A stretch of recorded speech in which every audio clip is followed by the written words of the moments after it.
Professor Dr. Patrick Verkorjian, Chief Executive Officer, Global Center for Adaptation.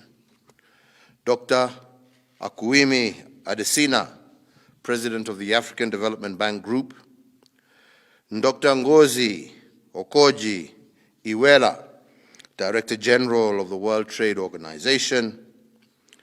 Ms. Patricia Esponsoza, Executive Director of the United Nations Framework Convention on Climate Change.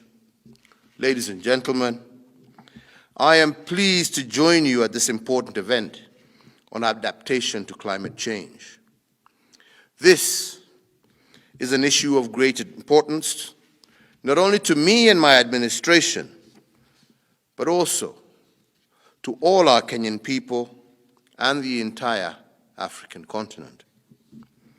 I note that this inaugural lecture on adaptation on Africa, and I am pleased that the first edition is taking place here in Kenya. Ladies and gentlemen, the recently released sixth assessment report of the UN Intergovernmental Panel on Climate Change has confirmed that the African continent is the region most exposed to and adversely impacted by climate change. We are together seeing major climate change impacts across our African continent. These include the ongoing drought that has ravaged eastern parts of our country and precipitated famine, as well as the 2020 floods that we saw here in East Africa, which affected over 1 million people. Additionally, and this is notable, is that the worst locust outbreak in 25 years, which left about 1 million people food insecure in the Horn of Africa, and the March 2019 Cyclone Ida, which affected more than 1.5 million people in Mozambique. Further evidence does indicate that climate change will have a devastating sub-economic impact across the world, but quite severely here in Africa.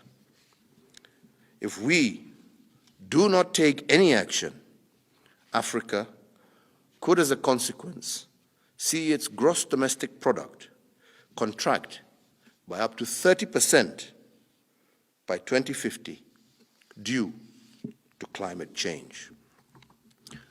While impacts will vary across the region, we anticipate that climate impacts will lead to overall yield reductions of at least 20% by 2050. Increased flooding will raise the risk of malaria, while frequent droughts will put severe stress on our water resources. So, ladies and gentlemen, for Africa, a low-emitting continent, the main priority is adaptation, and it is now an urgent imperative.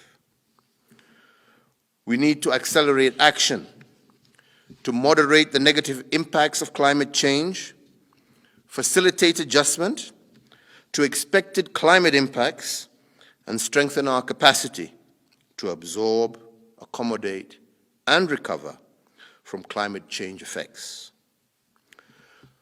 While it is relatively more difficult to design, implement adaptation projects, and while fewer resources are currently available for adaptation, we should not lose sight of the fact that adaptation is without doubt smart economics. Indications are that for an investment of $800 million in developing countries in climate adaptation programs, this would see and result in benefits of up to $16 billion per year. So, ladies and gentlemen, let me say that Kenya has deployed significant financial resources to scale up its adaptation efforts.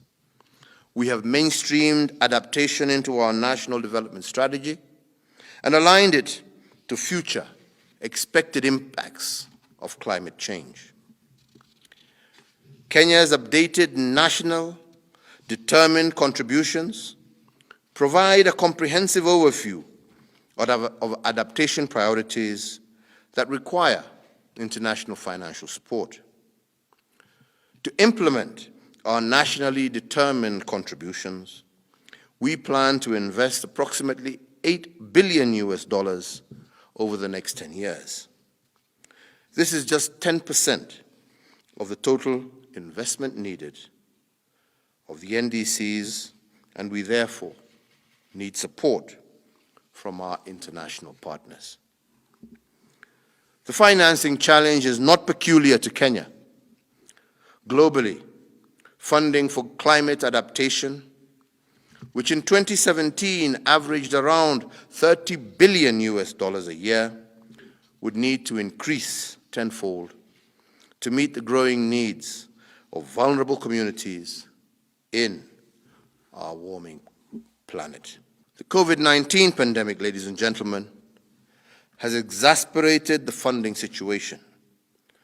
Countries around the world have collectively allocated over $20 trillion in COVID stimulus packages, thereby reducing greatly the resources available to combat climate change.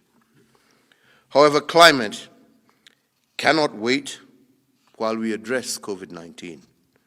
We must address these two challenges together. Indeed, to make recovery truly sustainable, we need to institute green recovery measures that integrate adaptation and mitigation measures. So today I applaud the Global Center on Adaptation for its publication of a comprehensive report on adaptation in Africa. The State and Trend of Adaptation in Africa 2021 report, which is being launched today. This report has identified adaptation actions and investment opportunities that exist in Africa. These opportunities include climate resilient projects such as mangrove restoration, water storage, drainage rehabilitation, digital agriculture, as well as new innovative financing such as blended financing to de-risk private investment and climate-related debt swaps. So, ladies and gentlemen, I applaud the leadership of the Global Center on Adaptation and the African Development Bank for developing the African Adaptation Acceleration Program. This program, in principle, aims to scale up and accelerate adaptation here in Africa by providing financial and technical support to African adaptation efforts. This initiative greatly paves the way for the continent to manage its climate-related challenges. It is important to appreciate that effective climate adaptation will require a paradigm shift that harnesses the full potential of science and innovation. For example, we need to leverage entrepreneurs willing to test and apply new technologies at scale, broaden the range of drought or heat-resistant crops, and provide real-time weather information. To make this paradigm shift, we will lean on our institutions of higher learning. The University of Nairobi here in Kenya is one of a few African universities that offer graduate programs in climate adaptation. It demonstrates the importance that the government of Kenya attaches to the issue of adaptation. And I am hopeful that this session today will also open new opportunities to the University of Nairobi and the other forward-learning institutions in our country. In conclusion, ladies and gentlemen, and indeed as you are in no doubt aware, the upcoming COP26 in Glasgow has dedicated sessions on adaptation and financing.